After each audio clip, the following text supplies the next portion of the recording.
আসসালামু আলাইকুম। লাভ ক্ষতি সম্পর্কিত আরেকটি অঙ্ক নিয়ে হাজির হলাম, যেটি চাকরির পরীক্ষায় প্রায় অনেকবারই এসেছে। 560 টাকায় একটি চেয়ার কিনে কত টাকায় বিক্রি করলে 25% লাভ হবে?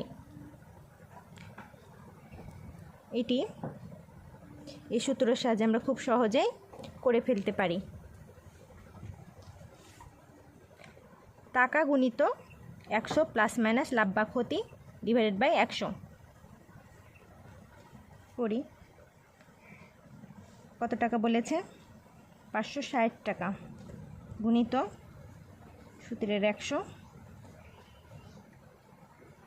এখানে লাভের কথা বলেছে এজন্য প্লাস 25 নিচে 100,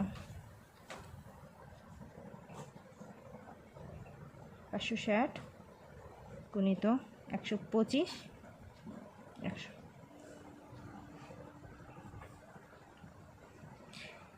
25 দিয়ে কাটাকাটি করলে 4 25 5 25 5 25 125, 4 25 100, আর 4 দিয়ে 156 করে কাটলে 140 হয়,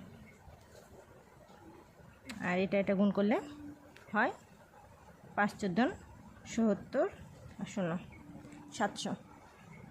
এটা অ্যান্সার। উপরের অঙ্কটা বুঝে থাকলে এই সেম নিয়মের অঙ্কটা আমাকে করে কমেন্টে অ্যান্সারটা দিয়ে পাঠাবেন। আর আমার অঙ্কগুলো যদি ভালো লাগে থাকে, এরকম সহজ আর নতুন নতুন ট্রিক্স পেতে আমার চ্যানেলটিকে সাবস্ক্রাইব করে দিবেন প্লিজ।